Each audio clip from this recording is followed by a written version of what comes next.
Is it your therapy?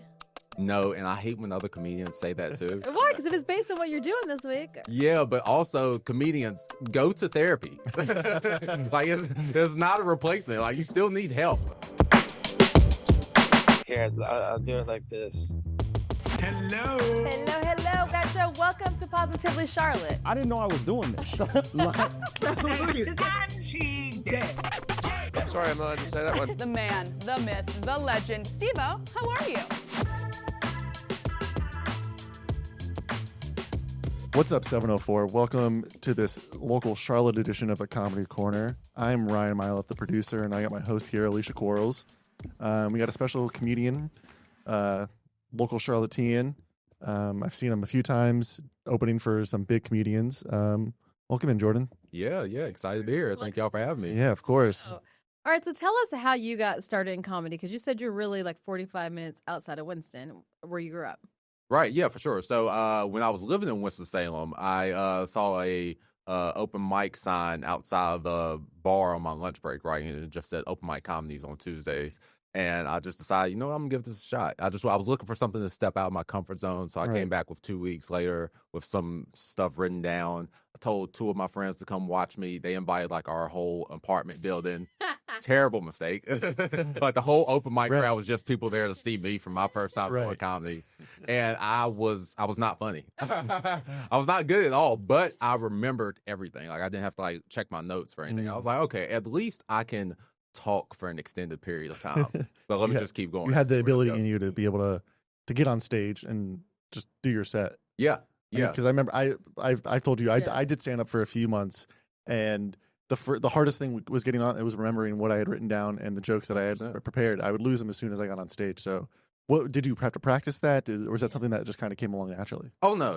I definitely had to practice it. Not that I did that at work or anything when I was supposed to be working. I wouldn't do that. But no, it took like a little bit of repetition to get everything memorized. But I think part of that, I took like 1, maybe 2 public speaking classes in undergrad. So it wasn't like my first time speaking in front of a group of people, right? So I think that little bit of practice translated a little bit into me doing stand-up. But after that, I mean, at the end of the day, there's nothing that's going to prepare you more than just doing it over and over and over again. 100%. Yeah. So were you always like the funny one of your group? Because it's one thing to be like, oh, there's open mic night. It's another thing to be like, I'm going to do this. Yeah.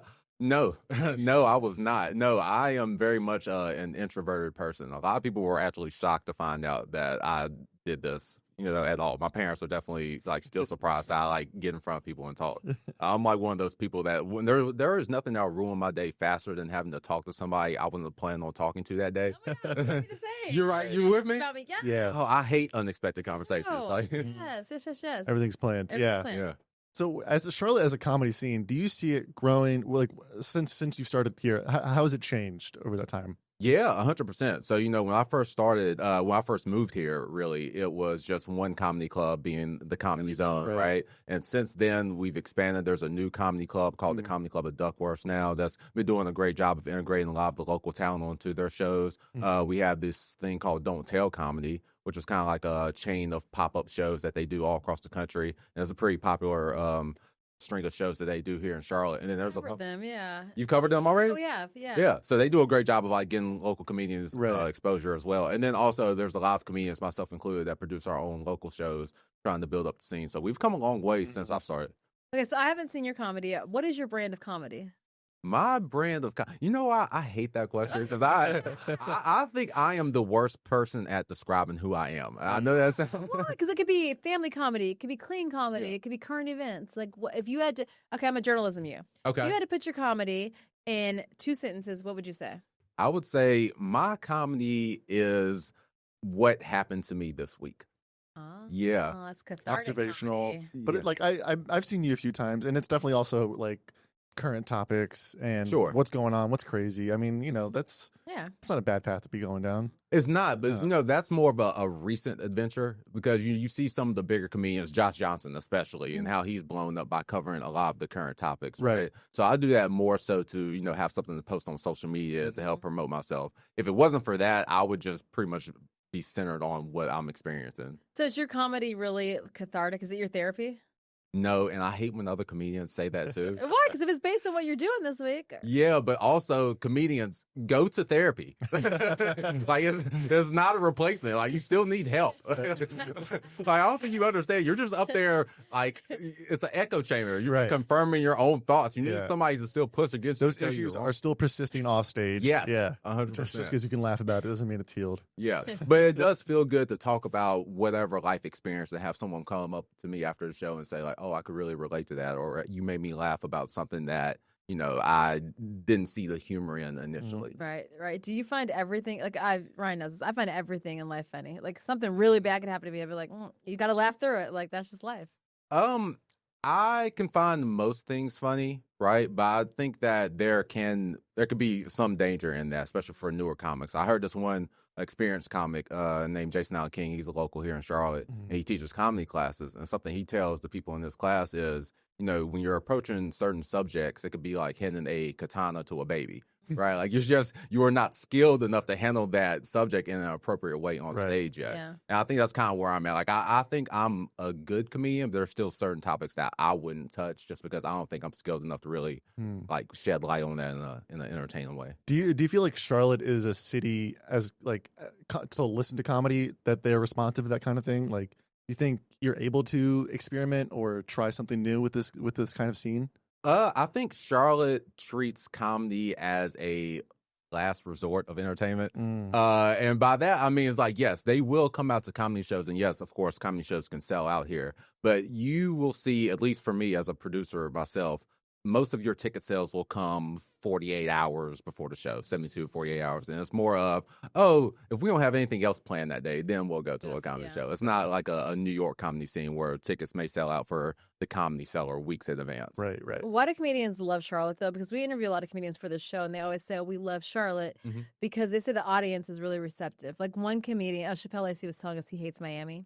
He's like, I cannot get these people to laugh. Yeah. But he likes Charlotte. Yeah, I think, because Miami is probably more of a party crowd, right? So they're not necessarily there to, listen to what you're saying. They're just there to have maybe more of just a good time, rowdy time. You got to have to kind of play with that. But Charlotte, I think, is a receptive audience because you kind of get a mix of people from all over, right? Like you have people from the South, you have people from New York that came from like more experienced comedy scenes and actually love stand-up comedy or are coming to the show as well. And I think we do a good job of, showing up and listening. I don't think we're necessarily going to like throw a bottle at you while you're on stage or anything like that. So yeah, we get good audiences. Yeah, I will say, but I talked about this with Chappelle also. I don't know if you remember at his show that Saturday night, there was a fight in that crowd. So I feel like Charlotte, we can get some of the rowdy crowds once in a while. Well, thank you so much, Ryan, for shooting my story down. No, I'm just playing. No, yeah, of course, there are exceptions to every rule. And yes, as a comedian, sometimes you have to deal with those hecklers or those unexpected moments that, and then it just shows your skill set to be able to navigate around that. And Chappelle did such a great job of like bringing that back around and getting the audience to laugh and like get back focused on the show. Welcome back to the Comedy Corner with our local comedian, Jordan Centry. And Jordan, every episode, we like to talk about hot topics, but this week we're keeping it local. So Ryan's got some hot topics. We just want to get your ideas, your thoughts, your feelings about these things. Okay. This first one, it's a hot topic, but it's more of, I think this one's an evergreen topic that anyone in Charlotte can talk about. Exit 3A. Okay. Might be the worst exit in the country. I've lived in all over Florida. I've lived, widely known. I've almost died on this exit maybe 4 or 5 times. We all have, Yeah. What are your thoughts on it? Like, what can we do to fix this? I think that all right, maybe this is a hot take. I think the danger of 3A is a little overrated. You think so? Yes. Really? Yes. Think it's more because drivers? I've driven, obviously living in Charlotte, I've taken 3A many times. I've also driven in Florida before, and I've been in more danger driving in Florida just as straight on the highway. Well, because you're than I have. driving while black in Florida. I'm just kidding. Well, I mean, there's that element too. But also, people in Florida like just don't care about their lives at all either. No. I've never driven to Florida and felt safe. So I say exit 3A is overrated because yes, it's hard to take it, but also just take 3B if you're struggling. There's another exit right down the road. Yeah, it's fine. Take that extra right. I think it's more to your point. It's maybe the drivers in Charlotte don't know how to prepare for that. Like, at least in Florida, growing up in Florida, it's a controlled chaos. Yeah. If you are new to it and you're into it, it's like driving in Mad Max. But if you're raised in it, I'm like, oh, I know this person that's going 90 is trying to kill someone, but also they're going to stay in the left lane the whole time. I guess I agree with both of you. So I'm from New York. Okay. I've been here a couple years now. I will say this: 3A, the exit sucks. It's like literally a game of Tetris. But people here can't drive. We're all from somewhere else. It's that amalgamation. It's that everybody has different like driving rules. And every day I'm like, am I going to live? People in Charlotte drive so bad, and whoever designed the highways needs to be slapped in their graves. They're not big enough. These exits come quickly. Yeah. I hate 77, and that's just how I feel about it. Yeah. I agree. I feel that whoever designed Charlotte didn't have faith in the city. They didn't anticipate just how Facts. big the city would Facts. become. Facts. That's yeah. Yeah. They did not Give anticipate. little faith. Yes. Yeah. All right. So our next segment, this is a bit of a downer, but I think we can give him some ups. All Drake May lost the Super Bowl debut. He's a Charlotte local native. Went to I forgot Myers Park High Yeah, School. Myers Park. Okay. I feel Carolina. Yep. do we think he's Go Heels. coming back? You think that's his last time? Look at that little baby face, you guys. First of all, I just wanted to hug little baby boy. He's going to be okay. This is his first Super Bowl. You know, the last time he was in Santa Clara, he was there attending 10 years ago when the Panthers were playing. He'll be back. He's a Patriot. He's a winner. It was not his best game, but I just wanted to hug him and say it's going to be okay. Yeah, I totally agree with that. Not only was this his first Super Bowl, I think this was only his second year in the NFL. Right. And to be essentially still more of a sophomore in the league and to get your team all the way to the Super Bowl would be a big piece of that. That's a huge accomplishment. I think they'll be back. I think they just went up against the overall better team and especially a top-tier defense. That defense was insane. What could you do? I will say I did see this one meme, and it kind of I'm going to mess the numbers up, but it said the Patriots had like 73 rushing yards, and the Seahawks had like 173 rushing yards, and Bad Bunny had 150. Like him carrying the football during his performance, he covered more yards than the Patriots. Facts, yeah. It was a boring game. It was a rough Yeah. game. And our little boo-boo, he looked just so defeated the whole game. And I was like, it's okay. It's okay. He'll be back. Yeah, it's the Patriots. They're gonna win. Yeah. That's what they do. Yeah. Unfortunately, we're gonna have to watch them have another dynasty with another great quarterback for the rest of our lives. Yeah. But hey, Charlotte's got his back. We'll always support him. Of course, I'm going to support him. Yeah, you know, if anyone's gonna take them to the Super Bowl, I'm glad it's Me too. Drake May. Me too. Great. All right, next segment. This fight. Oh, It was gosh. crazy. I have this Okay. whole clip right here. Mm-hmm. Starts with Diabate and yeah. is it Stewart, Yeah. and just Yes. wow. I loved it. Let me just talk. I loved every bit of this. This reminds me of NBA when I was growing up. Because right now, I don't love the NBA because I feel like half of them don't want to be there.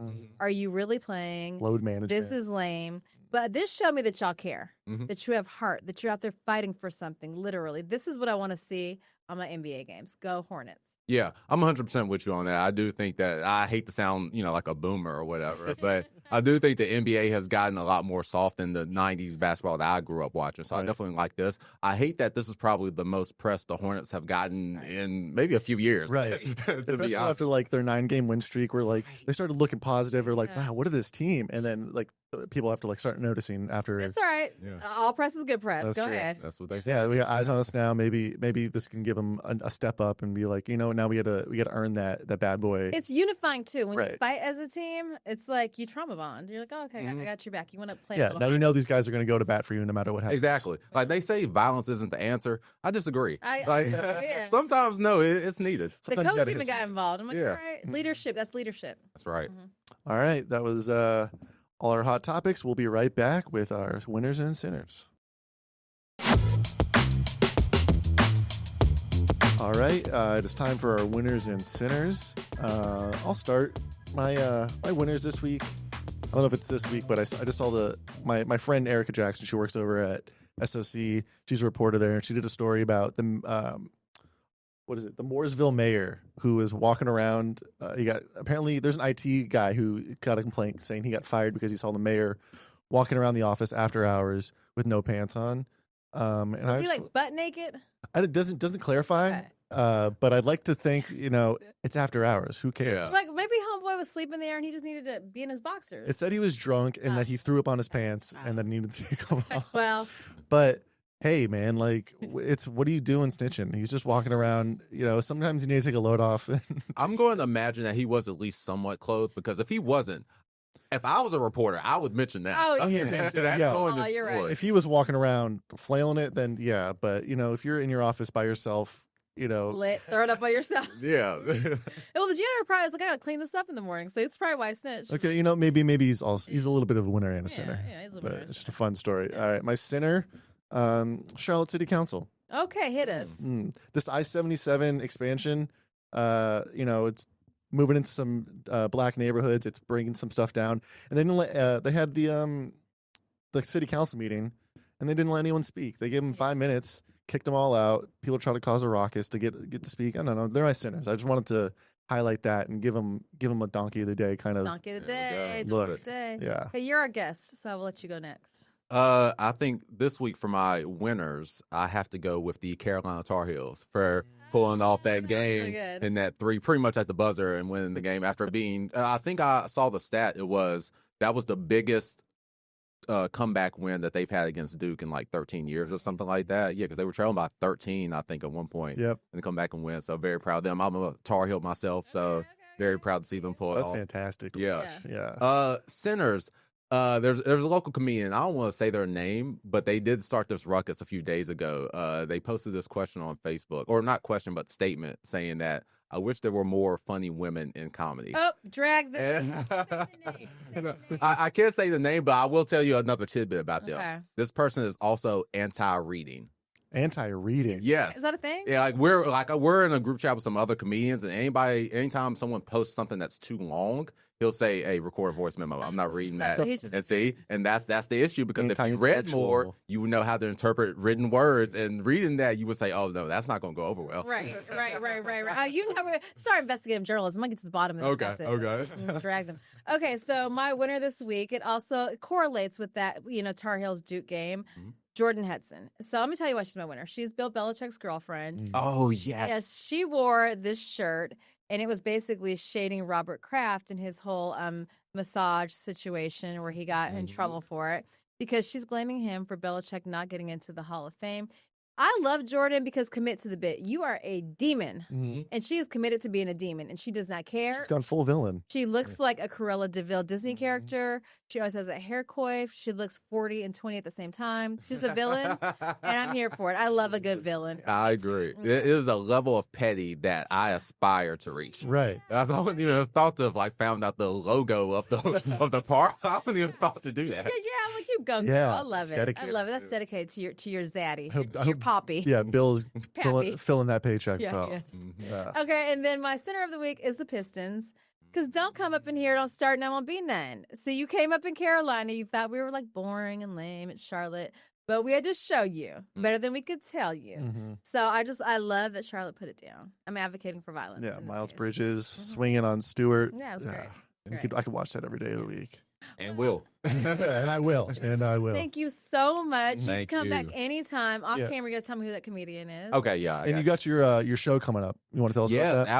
absolutely. So February 19th, so on a Thursday, we're doing a show called Comics React Live at the Comedy Zone. So if you are familiar with video music countdown shows of, TRL and 106 Apart from back in the day, videos that I grew up on, we're doing a mix of that and stand-up comedy. So we're going to be reacting to some of these videos in real time, such as Usher's You Remind Me, or It's Gonna Be Me by NSYNC, and just mix that with stand-up comedy sets in between. So it's going to be myself hosting the show, Nicole Curbs, Jawan Cap, Leah Lynn, and then we also got Steve Hofstetter, who's a pretty big comedian, spent some time in New York, tours all over the country. He's going to be our headliner for the show. So tickets are only $10. It's going to be at the Comedy Zone. Please get them. I bought the baggiest throwback jersey I could find that I'm going to be wearing, so we encourage you to dress. Starter jersey. Didn't Starter do jersey? Nah, I went Mitchell and Ness. Okay. Mitchell and Ness, okay. Yeah, I really tapped into 2003. You got to put like So- the Nelly. Right. I might on get the a band. face. I'll have a headband at least. Headband. I don't know. Headband and the visor. Right.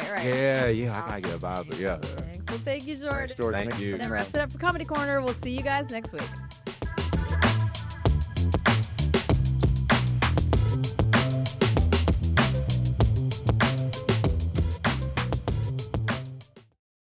Queen City News Plus. Just search Queen City News on your smart TV's app store.